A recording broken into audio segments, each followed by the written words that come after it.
Welcome to the Art and Design Department. Here's the department's teaching staff, Mrs Samantha DeMarco, Mrs Angharad Evans, Miss April Voisey and Miss Elisa Howells. The department is located on the ground floor of the Science, Art and Technology block. Before we started in Ysgol Maes y Gwendraeth, we were worried about the size of the school and finding the variety of classrooms. We don't worry about that anymore. Let us show you around the Art and Design Department. Come with us.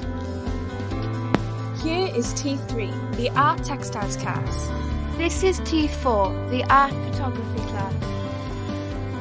And this is T5, the Fine Art class.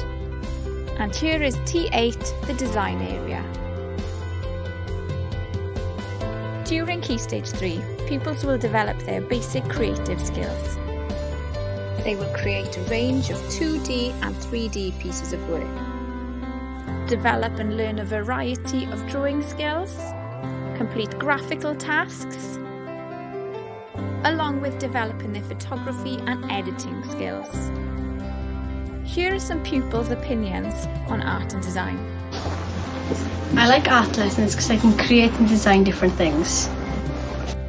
Since starting in Ysgol Maes y Gwendraeth, I have enjoyed experimenting with a variety of techniques during art lessons.